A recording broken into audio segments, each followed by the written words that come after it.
All of the content creators আর here, সবাই এখানে সোশ্যালাইজ করছে, নেটওয়ার্কিং করছে। কন্টেন্ট ক্রিয়েশন অ্যান্ড ইনফ্লুয়েন্সিং এটা হচ্ছে গিয়ে আমার ক্যারিয়ার। নাটক করা বা অ্যাক্টিং করা এটা আমার প্যাশন। প্রত্যেকটা সোশ্যাল মিডিয়া প্রোফাইল আর পেজেসে মনিটাইজেশন অ্যাভেল করতে হবে, যে র্যান্ডম মানুষদেরকে ভাইরাল করা।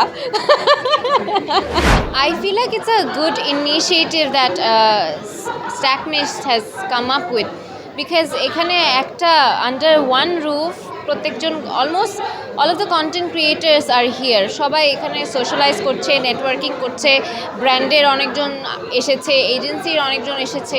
সো স্পেশালি যারা হচ্ছে নিউ কামার্স ইন্ডাস্ট্রিতে, তাদের জন্য অনেক ভালো একটা উদ্যোগ নেওয়া হয়েছে আমি মনে করি। আমার মনে হয় ছোটরা বা নিউ কামার্স যারা, তারা এইসব টেকনিক্যাল বিষয়ে কিন্তু আমি আমার নিজের এক্সপিরিয়েন্স থেকে দেখে এসেছি। আমার জুনিয়র্স যারা আমার সাথে অনেক ক্লোজ, তারা আমার টেকনিক্যাল বিষয়গুলো অনেক কিছুই বুঝে না, বা কন্ট্রাক্টশিপ মেনটেন করা, আসলে কিভাবে ব্র্যান্ডসদের সাথে কথা বলতে হবে, কমিউনিকেশন করতে হবে, সেগুলো কিন্তু বুঝে না। সো স্ট্যাকমিস্টের এই উদ্যোগের কারণেই কিন্তু এই জিনিসটা সম্পূর্ণভাবে সহজ হয়ে যাচ্ছে সবার জন্য।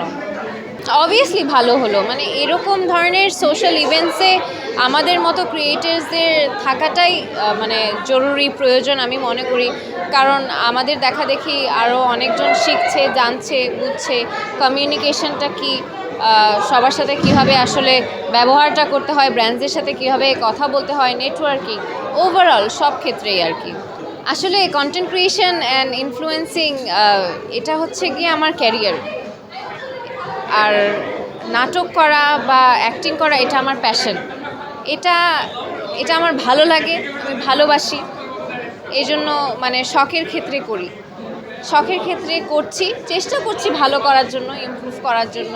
100%। আমি কিন্তু আই এম নট এমপ্লয়েড।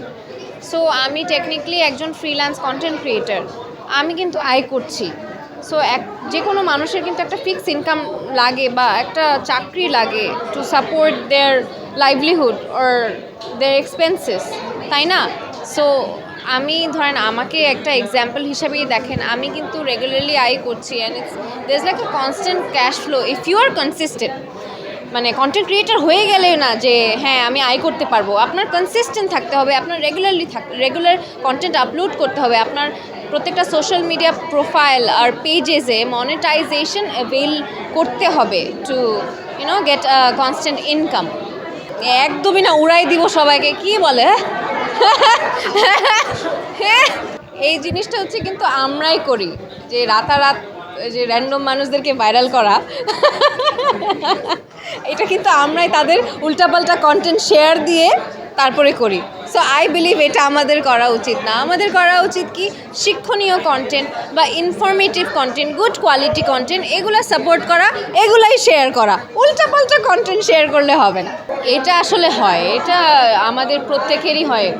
এটা শুধু আমার না, ধরেন যারা হচ্ছে মেইন স্ট্রিম মিডিয়ার অ্যাক্টর অ্যাক্ট্রেসেস, তাদের কিন্তু অনেক কাজের জন্য অনেক নেগেটিভ জিনিস বা উল্টাপাল্টা কমেন্ট সম্মুখীন হতে হয়।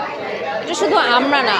সো যারাই হচ্ছে একটু পপুলার, যারাই হচ্ছে গিয়ে পাবলিক ফিগার, তাদের এসব জিনিস আসলে ফেস করতেই হবে। আর এগুলো করতে করতে আসলে কি বলবো, গন্ডারের চামড়া হয়ে গেছে কিছুটা।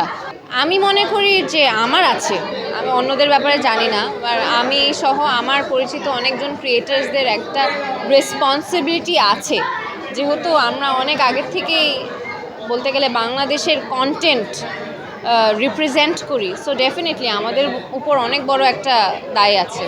অনেস্টলি আমি কোনো পাত্তাই দিই না।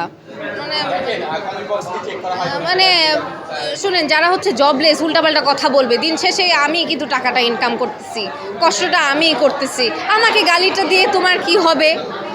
তুমি তো সোয়াব ইনকাম করছো না, সোয়াব কামাচ্ছ না। এটাই ইনশাল্লাহ খুব সুন। আমি মনে করি আমি এখন অনেক ছোট, আমি আমার দিক থেকে চেষ্টা করে যাচ্ছি অভিনয়ের জিনিসটা। আমার আরও এক্সপিরিয়েন্স হতে হবে অভিনয়তে। আর অনেস্টলি নাটকের জগৎ বা নাটকের শুটিং করাটা অনেক কঠিন। সো দেখা যায় আমি একটু বেছে বেছে কাজ করি।